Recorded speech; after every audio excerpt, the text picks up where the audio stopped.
Thank you very much for joining us, everybody. This is our very first free webinar for the community and for other stakeholders for the MyTown Microgrid. All right. I'd like to acknowledge that we are meeting on the land of the Bryakalon people of the Gunai Nation, and pay our respects to the elders past, present and emerging. I would also like to acknowledge other elders present with us today. Okay. So again, if you could all please remain muted, I will mute you. We will have questions you can put your questions as we go through the webinar in the chat function, and obviously we'll be looking at those as we go. Okay, so I would like to welcome, first of all, our project lead from the Heyfield Community Resource Centre, Julie Breyer, to talk a little bit about her role. Thank you. Welcome everyone, and a lot of you have already heard this before, so please bear with me. About approximately 5 years ago, started looking for a project for Heyfield because I knew we had so much solar on, and I was interested in trying to get a project going up in the community. Visited businesses in Heyfield. They were all more than welcome. You know, they welcomed me and were supportive in anything that we tried to do. And through going to meetings, I met a couple of people who helped us along the way, very much so. Fran, whose apology today, rang from UTS and said she'd heard about the work we were trying to do and could they support us. And that was the beginning of our journey. Scott Dwyer has been very supportive as well along the way, visiting and giving presentations and helping us. We did apply for one grant and we missed out. UTS and Watchers applied for the grant that we received, which was 1.8 million, to do this project. It's so exciting and I'm very proud to be involved. It will be such a benefit to our community, however it turns out. Another exciting thing is, like, Scott will be able to hand on to any other community is looking at what we're trying to do and hand on a lot of our work so that these new communities don't have to go through what we've gone through from the beginning. But you have to be persistent. I know there are a few here that are interested in trying to do this from Willow Road and somewhere else. Just have to be persistent and keep on keeping on. And the way things are going, more and more communities are leading these projects. It's the communities that are getting in and trying to do something. Something that I'm really proud about. Heyfield was, I don't know about now, but we're very high up in solar on homes and businesses per capita in Australia. We were one of the highest ones a while ago. So that's something that our community can be very proud of. And I know today the wetlands was getting a full roof line and the museum's getting a roof line tomorrow or the day after. So there's only a couple of non-profit groups in Heyfield that don't have solar on, which I think is something that we should be proud of as well. But thank you for your support and thank you for coming tonight. It's very exciting and I'm very proud of what Heyfield has achieved. So enjoy the evening. And if anyone's out there that would like me to help or give presentations, I've been asked several times lately to give presentations. I'm more than happy to come to your meetings, or if we can't do what we're doing tonight. So okay. Thank you. Thank you, Julie. All right, I'm going to pass over now to our project manager, our project lead, research lead, Dr. Scott Dwyer from the Institute for Sustainable Futures, University of Technology, Sydney. And here we go. Oops, shit. Thanks. All right. Thanks, Emma. And hi, everybody. Great to see everybody on this call. And yeah, thanks to Julie for that introduction. So I'm the project manager from the research partner lead UTS Institute for Sustainable Futures. So as Julie said, it's been a long journey. We were developing this research proposal. If you go to the next slide, Emma, which spun out an ARENA, Australian Renewable Energy Agency event, and some of the Murray from What Watchers was there, Ian Martin was there, and some of these people have been involved in the project from the start, but there was a very roundabout way where we tried to get funding from different places, weren't always successful, but the core of the project stayed, and we've got some really fantastic experts and leaders, and I think everybody in the team has really had that sort of persistent dogged view that we knew it was a great project, and we've been lucky enough to get it this far. If we go to the net, oh yeah, worth saying that we were funded by the Federal Commonwealth Remote and Regional Reliability Fund microgrids in the stage 1. And there's now 50 or so of these projects funded over the last 2 years, which is really amazing for Australia, and trying to position itself as a real leader in this area.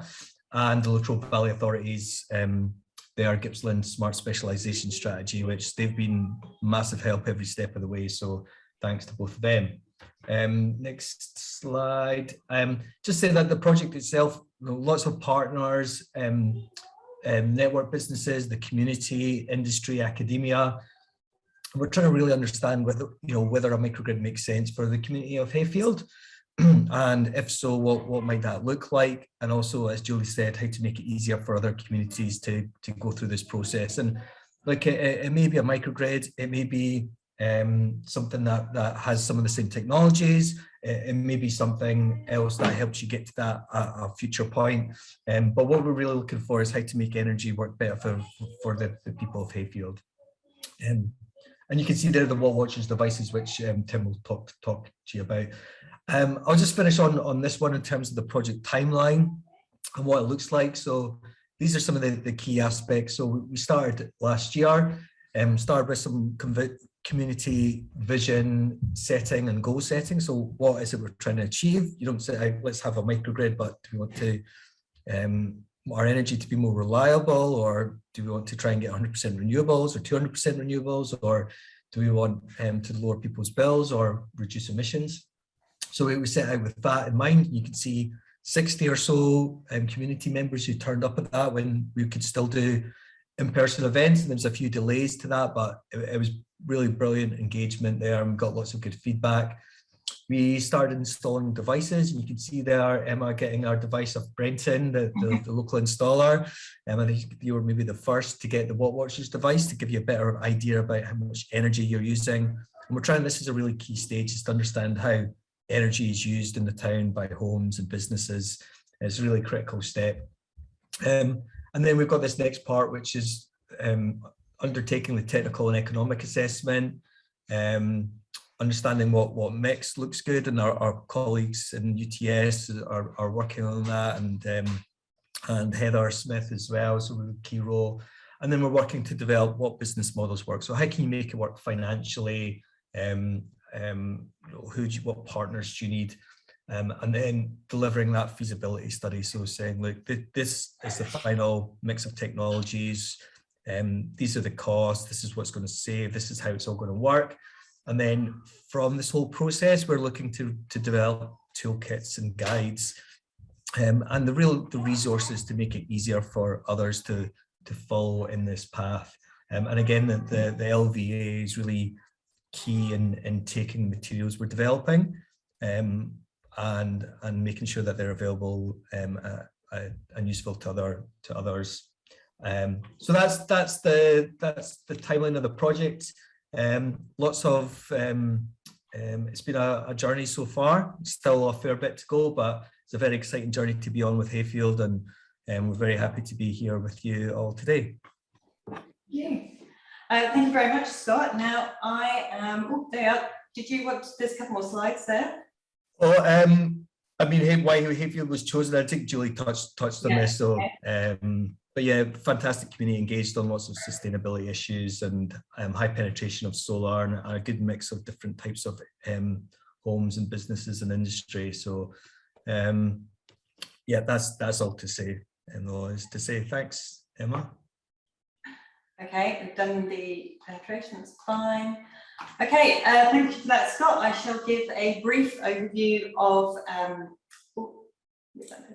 I'll give a brief overview of the community engagement activity in since we launched.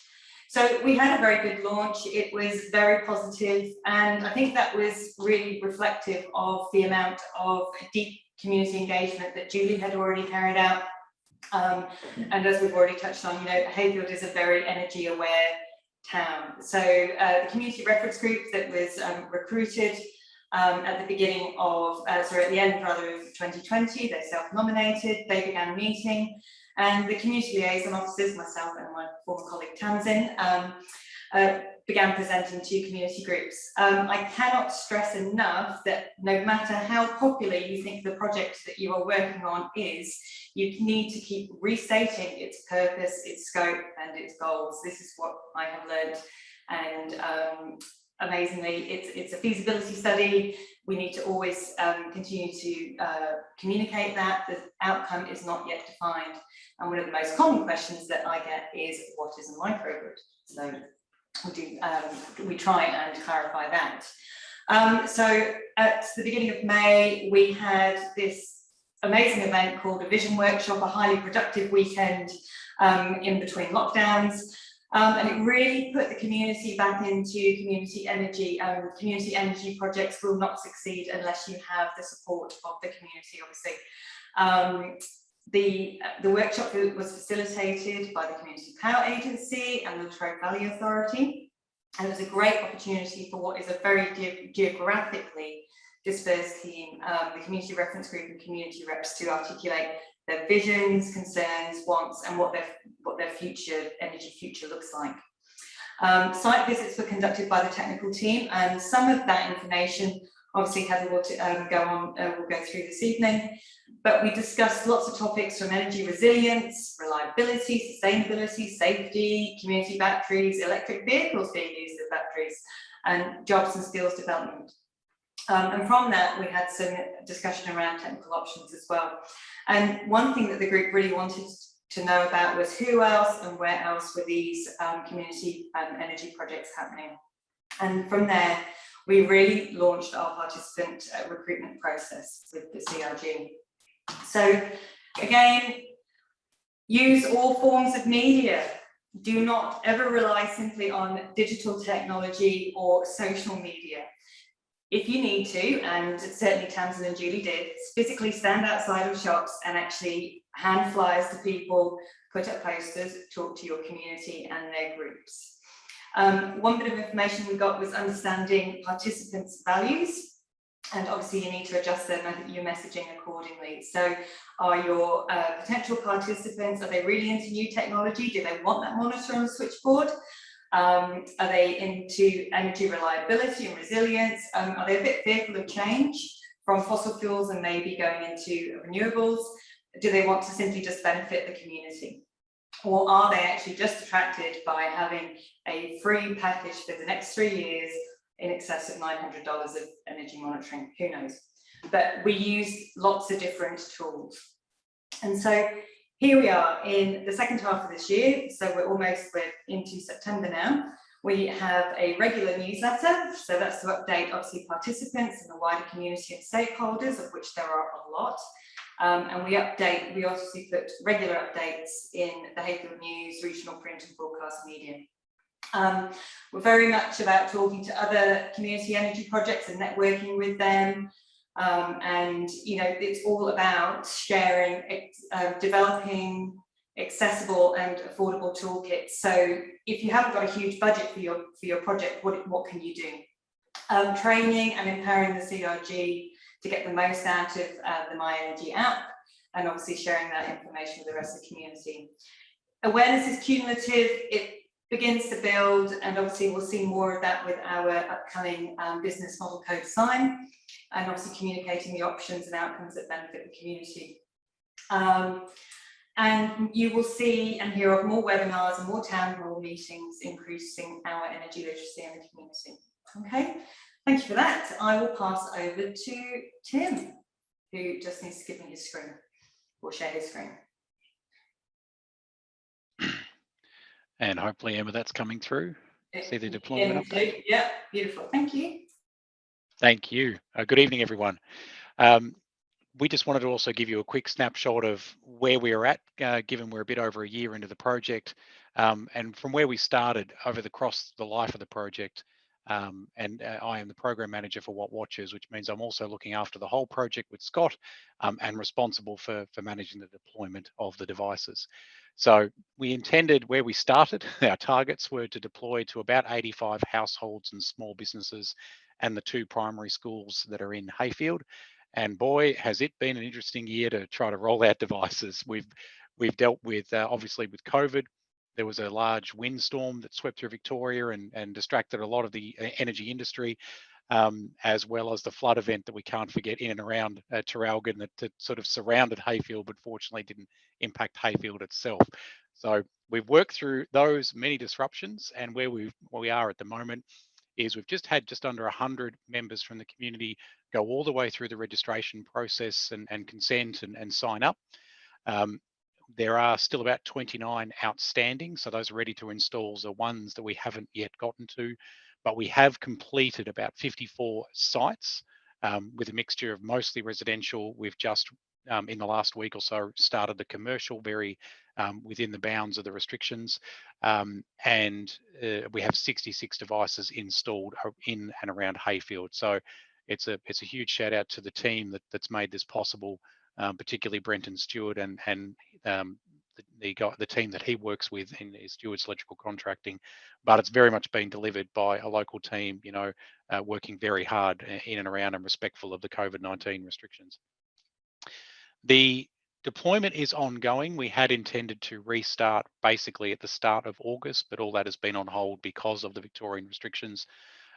But we are ever so hopeful that this week, next week, we will get a reprieve in those restrictions, which will allow us to resume, particularly get back with our residential and properties that are occupied. And our remaining budget, we've obviously spent, a good portion of that to deploy quite a good number of the devices. We'll still be able to do about 12 to 15 businesses and about 16 residential sites. There is, of course, the large sawmill, Australian Sustainable Hardwoods, in the town. We're working with them to have a solution, so they'll also be included in the project.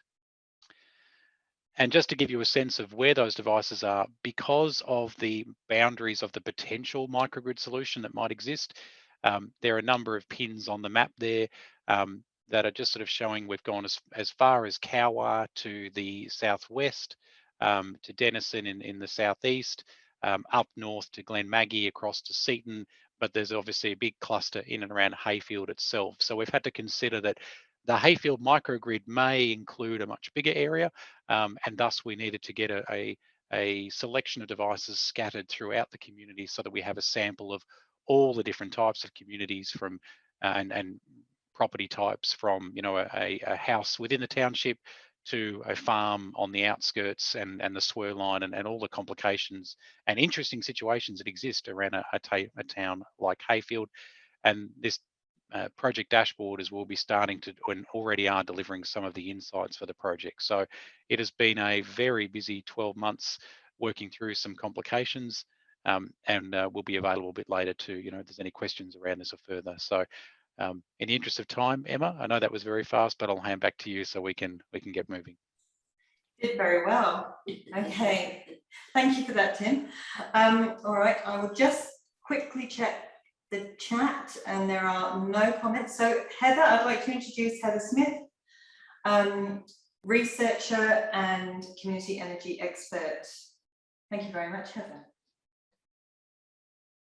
Unmute. Can you hear me? Yes. Can you see my screen? Can I see you? Yes, we can see you. And can you see my screen? If for some reason I can't. Yes, you are successfully screen sharing and we can hear you, and it's all good. Brilliant. Okay, so thanks very much, everybody. I'm joining you from Ghana country. I live in Adelaide and I'm doing a PhD on microgrids. So it has been such a pleasure to work with this Heyfield project. Let me see.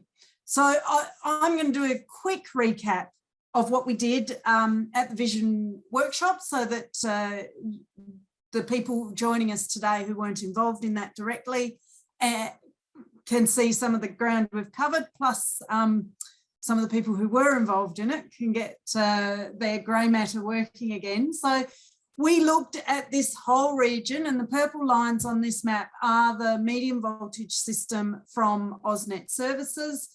The reason we looked up around Lake Glen Maggie is because there's a big 4 megawatt hydro power station up there, and it is electrically connected to Heyfield.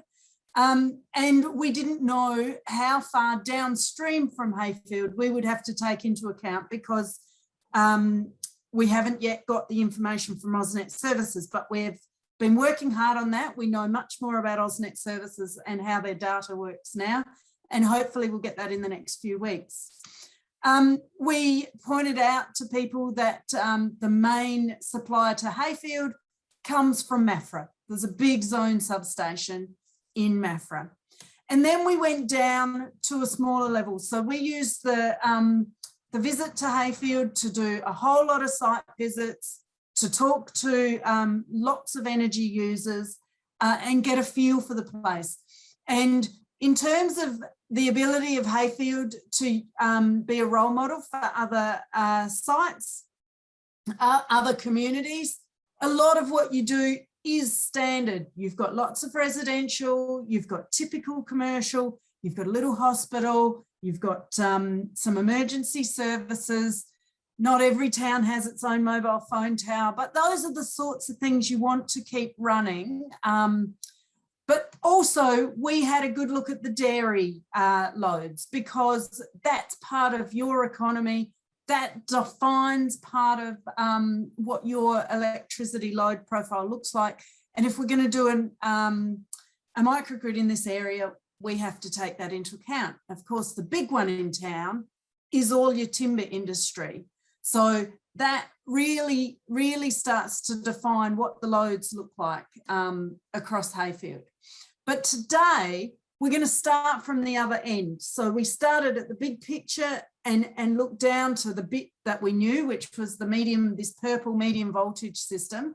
But today we're going to talk about, well, what happens at the household level that we need to start thinking about. So you could have a transformer. Hopefully you've just all seen that pop up there at the end of this medium voltage line in purple. And it would probably be feeding maybe 40 or 50 houses, 3-phase, single phase. You know, often as AusNet Services have built connected houses along this line in the past, they've rotated the phases. So if it's 50 houses, there'll be 15 on one phase, 15 on the other. They're like 3 wires running out from that transformer. Now, this is quite important, because we might build a microgrid at the big size, but we also might decide that actually the best value we can produce for communities is to grapple with the constraints that are happening at this transformer and along these lines. So the people at the end of these low voltage lines see the most voltage fluctuation. That's one of the constraints on how much solar can go into this system. And they also, the other constraint is the size of the transformer itself. And I'll talk a little bit about that as we start to look at how big loads actually are. So the issue we're grappling with on a typical Heyfield street is a little bit different to the issue we're grappling with down on the main street, where the transformers there service clusters of shops, and those shops have quite different loads. But today we're mainly talking about households. And one of the reasons we're starting here is that we've structured this project to think first about what are all the things that are happening in households already, or that might be worth happening in households. You don't have 100% solar in Heyfield, but a lot of people who have solar can't understand why everyone doesn't have it, right? They love it. And so that's part of what's happening already. But we're seeing a push towards energy efficiency, hot water. The Victorian government at the moment has rebates for heat pumps. We're seeing a push towards smart homes, and people are starting to talk about electric vehicles. And we'll have a bit of a talk about some of those things today, because as we think about these, it's important for us to know how big each of these loads are. So the MyTown Microgrid project said, well, all those things that households might want to do are the low-hanging fruit. It's the no regrets thing that will happen anyway. So even though we don't know at this stage whether we're going to get a microgrid or whether we could save some of the constraints at that transformer at the end of the street just by better balancing how we balance supply and demand on our street, so doing a bit of trading, creating a little virtual power plant perhaps, those all might be options, but the first step is what we do at the household level. And this is I'm still on the recap, but this is the various things that we looked at. And what we need to remember here is, will we do energy efficiency? Will we be putting more loads on our houses? And are some of our household loads things that actually naturally store energy, because storing your energy in your hot water system is actually cheaper than buying a battery? So let's be smart about some of those things. And of course, the Watt Watcher device is moving into a world where you can use it to control and manage things. At the moment, we're using it for monitoring, but that's the brave new world ahead of us, is how much we control in our homes. So I decided to riff off the famous quote, charity starts at home, because apparently the rest of that quote is, but doesn't end there. So self-consumption starts at home, but there's an awful lot that we do where we consume our neighbours' solar. And when there's surplus solar on the street, because half the town works at the timber mill, perhaps, we hope, that solar energy is going to the main street, to the loads that are operating in the middle of the day, to the timber mill itself. So this is the week that's just been, and you can see a very big spike in the evening on Monday, August the 30th, possibly because you had a pretty cold night that night. You can see a big spike in your solar on Monday, Tuesday, on Thursday when the weather got hot, because apparently it hit 27 degrees there. But Friday and Saturday weren't quite so good. Even though the weather was hot, your solar did not perform quite so well. So the yellow is the solar. This is a sample of 4 houses in Heyfield. So it's not the full fleet yet. One day Tim will give me access to everything. But it starts to tell a story about what's happening in solar and in Heyfield, and it starts to you start to see how there are patterns in your loads. Let's give it a quick comparison with 337 Angus Street in Adelaide. And you can see that our sunshine was much better last week. I'm sitting at about 3 kilowatts, but I have 6 kilowatts of solar. So even in August, in these bright sunny days, by the time I get to January, February, I'll be pumping out that peak amount. And I know, we all know from the stories in the ether that usually September, October, we get the big announcements of the most rooftop solar ever generated to the grid, because what's happening is we get our first sunny weekend of the year. Everyone goes out and has a glorious time in the sunshine, and all of our solar panels pump out to the grid. And it will only be a few years before South Australia's load goes negative. It's already run the entire state on solar. Now this week I got some data for Heyfield, so I'm going to put that there as well. And what you can see in the data that I got was that even though your households have a dinner time peak, Heyfield itself has a 6 o'clock in the morning peak. And I'm pretty sure that's the timber mill getting started for the day.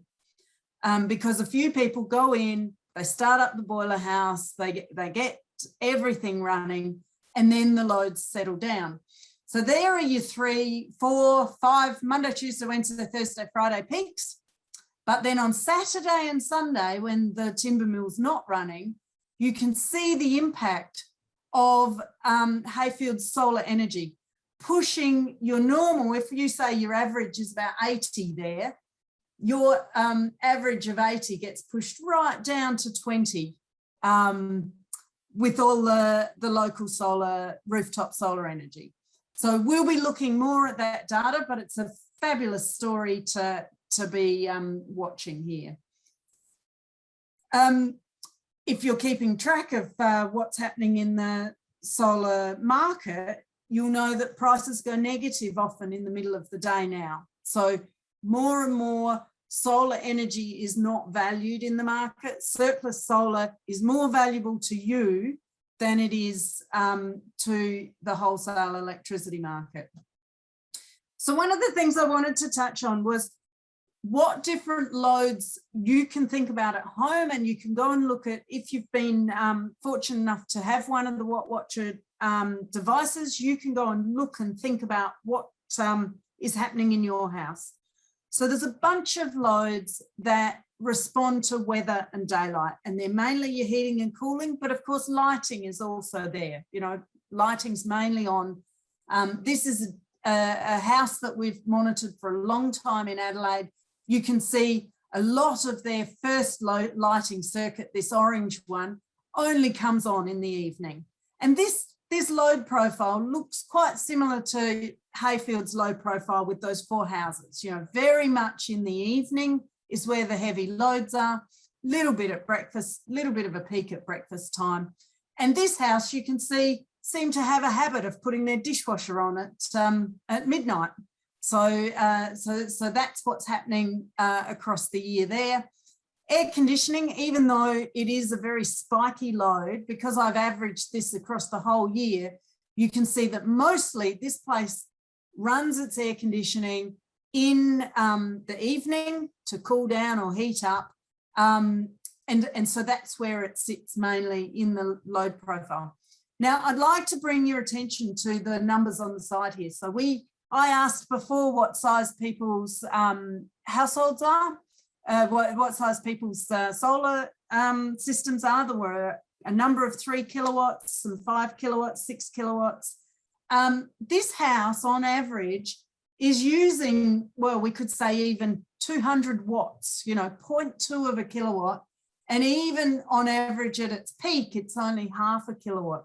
So one of the interesting things about self-consumption is that on average, we don't self-consume an awful lot of solar in the middle of the day. We've all got 3 kilowatt systems, and they will all be pushing almost 3 kilowatts out to the grid. When you look at that street transformer I talked about, if it's 250 kilowatts and it's servicing 50 households, then it's servicing 5 kilowatts per household. But it often can't take 250 kilowatts back the other way. And in fact, a lot of South Australian systems, and what I've looked at here with the loads, is that they build those transformers for about a 3 kilowatt per household peak. So the bigger we build our solar systems, and they will all come on at the same time, the more that transformer at the end of the street is unable to take that energy. So that's one of the big constraints that we're starting to see people talk about. It's part of the driver behind the solar tax. You might have heard talk of that. And it's one of the things that we're going to look closely at in this project. So just running, so that I don't do all the talking, running through a couple of little stories. Here's a lighting circuit. You can see it's 100 watts for most of the time. It's 400 watts in the evening. that's pretty typical. Lights come on when it's dark. So it's never going to be a great load to match to your solar, but it should be a small load. You know, you might find that 400 watts is far too much, and you could have energy efficient lighting and halve that, or make that a third of its size. When you go to things like power circuits, you've got all sorts of different devices connected to your power circuits. And you've all been invited to do an Ecologic energy survey as part of looking at your data. And that's so that we understand all the appliances that you've got in your house. And those Ecologic surveys are very easy to click and choose the different sorts of appliances that you power up. And this is typical spiky nature of appliances. And what you've got to think, when there's 50 houses in your street, all with little spikes associated with turning the kettle on or running the dishwasher or the fridge cycling on and off because you've just opened the door for a long time, all of those loads overlap with each other, so they don't necessarily all add up to the peak. So that sort of averaging that happens across the different houses makes household consumption much less of a concern, because it's got diversity, than solar production, because solar production doesn't have a lot of diversity. Now we're getting to the gold star households, and I know Murray's listening, and I suspect this might be his because it's from the demo stuff. And what you can see on Murray's house, and I chose a weekend here, is that he's tried to match his pool pump to the time when his solar is available. So he's running his pool pump in the middle of the day, but to be super smart, on the day he decided to charge his electric vehicle, he turned his pool pump off and ran his electric vehicle to soak up as much sunshine as he could at that time. And if you look at the size of the electric vehicle charging, the amount of charge that we're all going to need if we go electric on our transport is going to be totally related to how far you travel. So some people fill a tank of petrol a week. Some people fill it every month because they live in the city like me. Some people drive a lot and they drive for work, so they might fill it even more. Filling up your battery has a similar effort, and our challenge is going to be how our behaviours move around that sort of idea. And finally, I looked at hot water. So Tim kindly sent me some data today about with a hot water load and a solar load. And I took the week, this was the last week. So you could probably say the solar in the last week might still be half what it'll be in the middle of October. But there's 64 kilowatt hours of hot water in that week. And we know hot water is a storage load. So we know that we could charge that hot water in the middle of the day when the solar is available, just like we're doing at the moment, we could do with the battery in your electric vehicle or a battery itself. And finally, this is an example of a home with a battery. And so what you can see is that they've set the battery to charge up whenever the solar is available. And you can see that all their evening load that would maybe go completely bananas there between 5 o'clock and 8 o'clock in the evening, all of that is when they are discharging the battery. So there's barely any load there. So I think that's my last one. Thank you very much. And we can move on to questions, Emma. Shall I stop sharing there?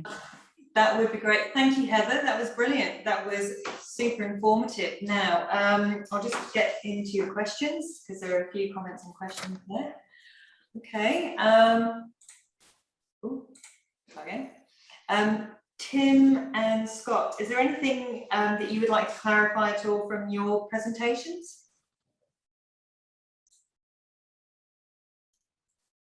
Just to add to what Tim presented, actually, because it's no mean feat for any pilot project or demonstration project to actually install the number of devices or equipment that they say they're going to install. And yeah, the Watt Watchers team and Brenton and the community liaison officers and the resource centre did amazing work to actually hit that target. So we have to report against the federal Commonwealth's milestones, and through all that hard work, we were able to say we hit that milestone. And also with the really engaged nature of Heyfield, we were able to get those 50 devices in the field. And we've looked at lots of projects all over the world, lots of demonstrations and pilots looking at new clean energy and monitoring devices and Internet of Things devices. So I think ours is, it's a fairly unique, but it's got the right mix of team and community there. So thought it was worth saying that after Tim's presentation and the great work that the whole team did.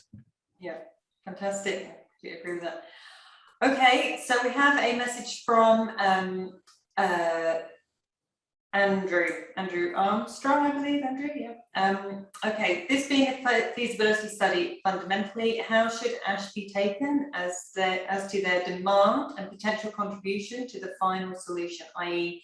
it would potentially be a very different end result if ash happened to be in Corriol, for example. Did you get that, Heather? Can you see it? We're still yet to see all of the ash data and the dairy data and the household load and so as I said at the beginning, even the dairy loads and the irrigation pumping is quite unique to your region and gives you flexibility. And Ash are obviously looking at some generation themselves. They've got that wonderful, sawdust is a renewable energy source. Better to burn it than throw it away. They're certainly burning it in the boiler at the moment. So if ash is roughly the same size as the entire town, yes, that makes some of your microgrid discussions really focused on, well, we need to think about ash first. But if what ends up happening is that none of your solar can get to ash because of the constraints at the low voltage transformers, then actually we're going to be recommending a lot more trading or just management, energy management down at that local level to optimize there. And we'll be going across the low voltage level to say, well, does it make more sense to, I guess, if you come up from the individual, does it make more sense for you to buy a battery, and when you get a blackout, at least your home is working? And then you move a little bit outside of that and you go, oh, well, actually, there's a lot of work coming out at the moment that local batteries on the low voltage system, it'd be better to rent space in one of those because I only have to rent half as much space and it does what I need, but it also shares the surplus around to everyone on the street. Can we make that the microgrid point, that everyone on the street, when they you get the blackout, everyone on the street can be self-contained because you've got a local neighbourhood battery?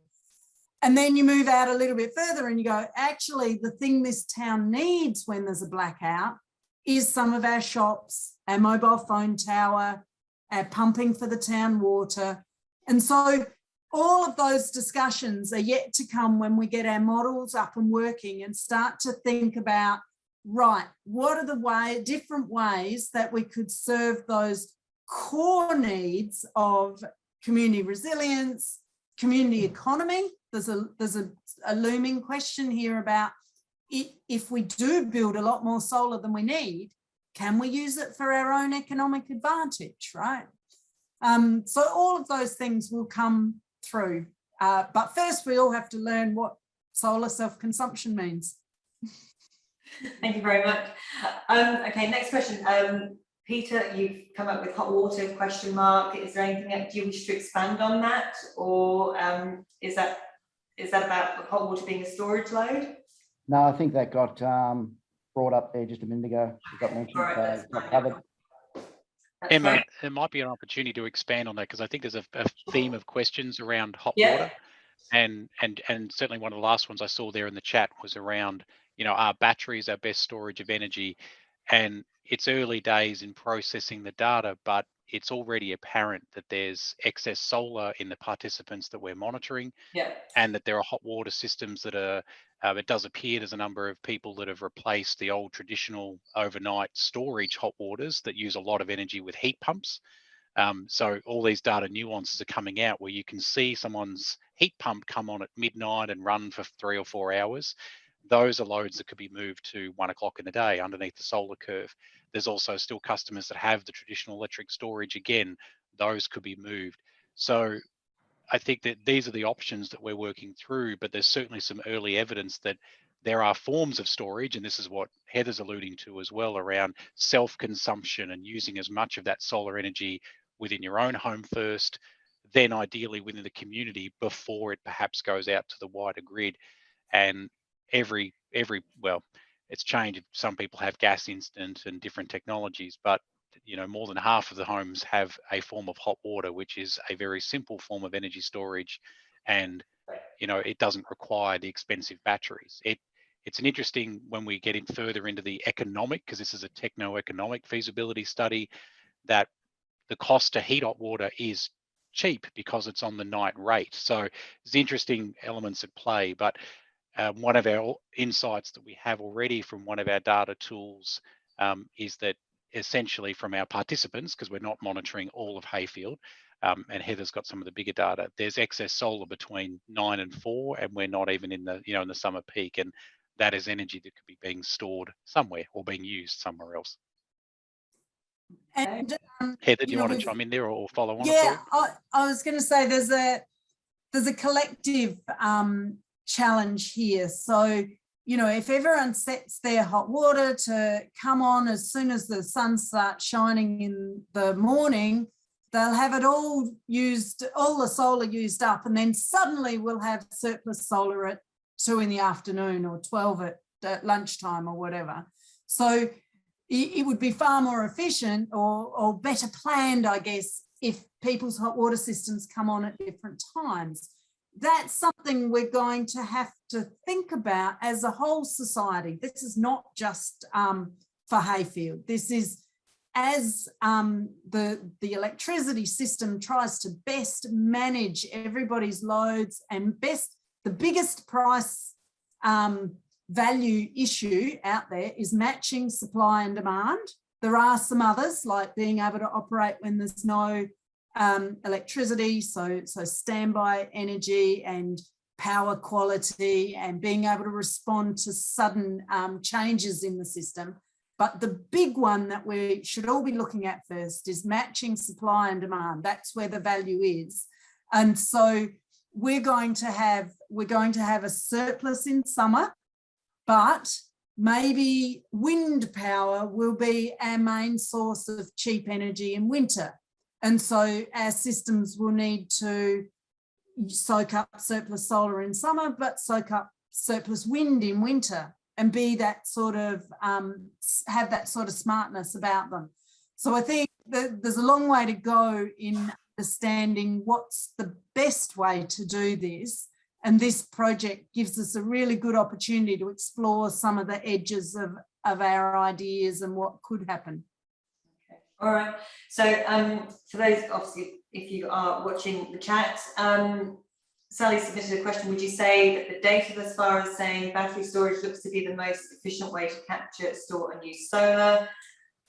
The answer to that, we're still looking. Is that what you would say there, or? Oh, well, I would say I've just done a battery report, and battery adds 25 cents at least to the cost of your energy. So if you're getting it for free from your solar system, it's worth 25 cents maybe. And none of us have run a battery for 7 years or 10 years, whatever their warranty is now. So we don't really know how much that performance, that 25 cents is correct or not, but it's not cheap. Whereas spending a bit of money so that your hot water system turns into a battery is much, much cheaper. People in Europe are building thermal storage in building fabric, because maybe we're going to be air conditioning our homes for summer in the last part of the afternoon, and the home stays cool all evening. Well, that's not going to happen unless we build that sort of thermal storage into the building fabric. So there are lots of things that will happen when the price signals settle down and people can see the long-term value in doing things differently. Okay, thank you. All right, there's a comment here regarding batteries not doing very well in Melbourne during the storms. I didn't hear of batteries not surviving storms, but well, can I use Malakuta as an example? So a lot of you will have heard about the Malakuta project, and listening to a number of the networks talk about energy resilience in a webinar recently, their big challenge is how much to build their capacity for. So those storms put people out of power for a week. Well, if you know you're going to have no power for a week, you're going to start using your energy quite differently to be able to endure the whole week. At the moment, maybe we're sizing our batteries to soak up just the surplus solar that we've got, but we would probably size our batteries differently in the middle of winter if we thought we were needing to run the whole home for a week in the middle of winter. Okay. All right, another comment regarding more efficient to run heat pumps during the warmer part of the day. Yeah, absolutely. So you look at that, yep. Another comment here from Peter. Interesting to see SP AusNet are now only charging us peak power between 3 p.m. and 9 p.m. I guess this is due to solar input during the day. I'm not sure if we have anybody from AusNet at all on. The peak has shifted. So South Australia used to, hang on to white knuckle time at 4 o'clock in the afternoons in a heat wave. And that was only in 2009, right? So, 12 years ago, solar had made no difference. And now we're all staring at a peak load, which I'm not even sure it's got back up to that 2009 peak. We're staring at a peak load 6:30 in the evening, 6:30 to 8 o'clock. Okay, all right. That's it in terms of the comments. Any questions in chat? Does anybody have anything else that they would like to add at the moment? I might just say South Australia's added a solar sponge tariff this year. So your cheapest time of day to buy electricity now is 10 till 2 p.m, 10 a.m. to 2 p.m. any day. Okay. All right. I was going to say, if you wish to ask a question directly and you don't feel like typing in, you can unmute yourself at the moment and ask Heather a question. So if you wish to do that, you're more than welcome to. Anything burning they'd like to talk about? Is it worthwhile just mentioning Morag? I can see Morag or Farzan about the grant, the grant that you just received a few weeks ago regarding, I don't know what you call it, but the ashes usage, whatever you're going to look into. Is it worthwhile bringing that up, Morag or Farzan? Actually, I think Rakib's here. Julie. Oh, Rakib's here. Rakib from Federation Unis. Oh, okay. The best person to talk. Rakib, are you on? Oh, there he is. There he is. Hi, Hi, Rakib. on the beach. Hi, Julie. Hello. Yeah, I was listening quietly. I'm not supposed to speak today. Yeah, so it was actually the different purpose to get that one. Thanks all who has supported that one. So actually it will look into the supply chain pattern and how they can make the efficient use of Australian ash wood, looking into the co-generation, looking into the own generations, and looking into the future. It will combine not only the generation, uses pattern, and as well as the demand response. So still we are on the early phase. Still the project kickoff meeting is due on next week, I think the 15th of September. But what we have planned to combine the self-consumption, increase the self-consumption by a different type of the generation mix, and also whether they can increase the sale to the network or whatever the business pattern would be through self-consumption and the demand response management. So that's the overall the project at this moment. We are still to go a long way. It's a 12-month project, so it will be starting from September and it will be hopefully finished by the next September 2022. And by then we can provide more insight of the users pattern, the business model, and all different things, and the technology and the decision support tool. Different kind of things will be unfolding, I think, by next 6 to 12 months. That's all, I think. Yeah. Thanks. Thank you, Ricky. Thank you. That's very good. That's an exciting, another thing that's included in Heyfield's project as well, isn't it? It's another bow to the whatever. Yeah, positive. Okay. No, positive. Yeah. Question here from Andrea. And Andrea, if you wish to unmute yourself, you can do. Do we know what the contribution will be from consumers who wish to join the program? Could you explain in terms of the program? Do you mean actually joining the microgrid? The business model? Are you there, Andrea? Might be unmuting yourself. Oh, sorry, one. Let's look. I've got a little message here. Yeah, she just said yes, whether she Yes. was a cost to join it. A cost to join. That's an unknown, really, at the moment, because our techno-economic analysis is not complete. So in terms of that's the next phase of our research in terms of putting together the business models and consulting with both industry and community. Is there anything else you would want to add to that, Scott? Yeah, so I'm assuming it's to join the final, whatever the final local energy solution or microgrid is. That's right. That's something we're working through just now. So how will it be financed? What did you have to pay? How should it be a community venture, or should it be a service that's bought from a third party provider?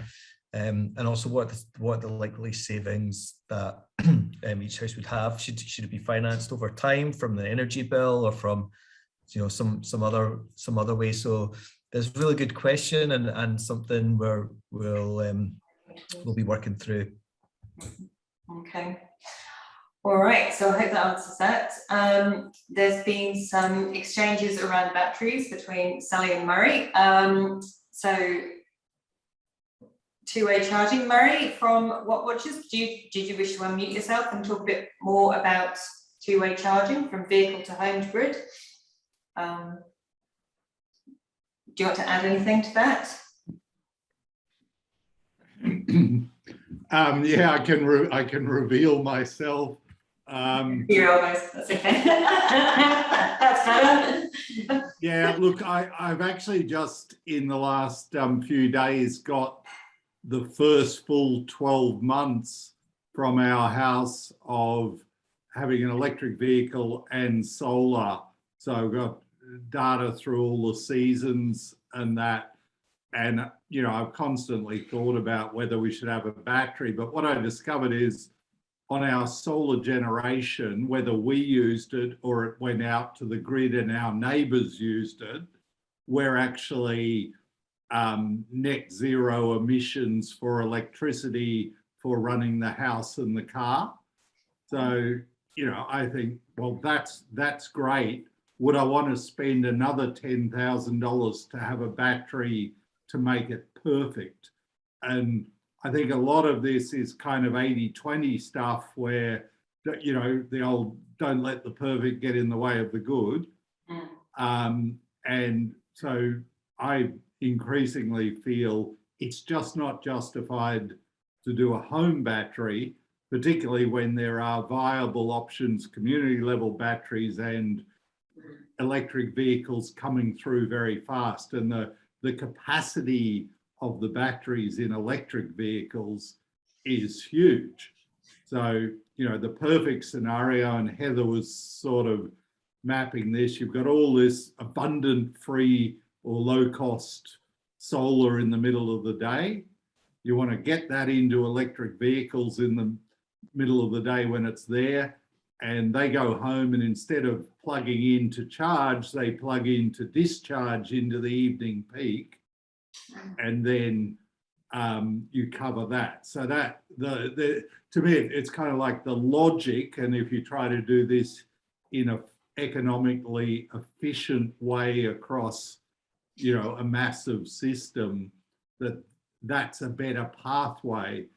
And there is an inevitability about electric vehicles because we don't make them in Australia anymore, and that's what's going to be there worldwide. So some of this is, you know, do what you can do now that makes economic sense, and solar definitely does. And some of it is probably give it a little bit of time to flow through, because the technologies are changing so fast that it's hard to get a fix on it. But my personal view is home batteries are getting squeezed out by better options. And to put a few numbers around that, so I talked about how, you know, the household contribution might only be 3 kilowatts. You know, houses are smaller than you think, really, even though they do little spiky things when you turn the kettle on or run the oven or something like that, but you don't do it for long periods. And we're all building solar systems, and in the data set I was using in Adelaide, they needed 5 kilowatts to match their year, but they needed 7 kilowatts to do a half decent job in winter. So we're building these bigger solar systems. We're talking about batteries that are 10 kilowatts, but not for the whole day, just 10 kilowatts for an hour perhaps. And in your car, they put a 30 kilowatt battery. Unless you buy a Tesla, you might get a 200 kilowatt battery. And I said the transformer at the end of your street was 250 kilowatts. So we've got to keep track of the size of these things because that's part of the whole matching process. Okay. Just to give you an idea, I guess the order of magnitude, when we got the electric vehicle, our electricity consumption increased by 50%, but because we had the solar came online at the same time, our electricity bills went down dramatically, because what the energy company sees us using is only 7 or 8 kilowatts a day. We're really using 21 or 22 kilowatts a day, but we're making the solar do most of the work. Kilowatt hours, Murray, kilowatt hours. Kilowatt hours, sorry, yeah. All right. So I hope that actually answers Andrew's next question about how to add the car to recharge. Hopefully, you know, the solar is then matching the requirement from the car. Yeah, that's my understanding. Have I understood that correctly? Not being an electrical engineer. Yeah, great. All right. And just on the question, sorry, on the questions about EV, the two-way charging and that. So Zoe's question coming up next. Yeah, it's ridiculously expensive at the moment and not really available, but it's coming. Yeah. If you're excited about it, there's a great arena publication done by ANU called The A to Z of Vehicle to Grid. So you can read all about these two big industries coming closer to each other. Transport and electricity have not traditionally talked to each other, and part of being able to do vehicle to grid is those two sectors actually integrating a little bit. Okay, I have a recommendation from Ian now in the comments about two-way chargers not being cheap. Tesla has no look around. Okay, now I'm conscious of time and we've got 1 minute. So I might close the questions there. If anybody has anything else that they would like to ask and they feel hasn't necessarily been covered here, you're more than welcome to email. Hold on, there was one other comment. There's no comment in. Right, Zoe, thank you very much. Fantastic guy. Fantastic, thanks. We're looking at bulk buy of EVs on Phillip Island. Bi-directional batteries. Oh, I can't see. Hold on. Trying to scroll down here. So interesting to see what other infrastructure might need to be set up. And we have one more comment from Caroline.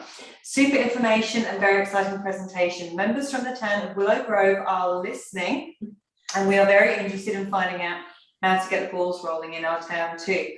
I would hope and suggest that if you are in a community where you are contemplating a feasibility study, well, you can reach out to Ian Martin, he's offered himself there.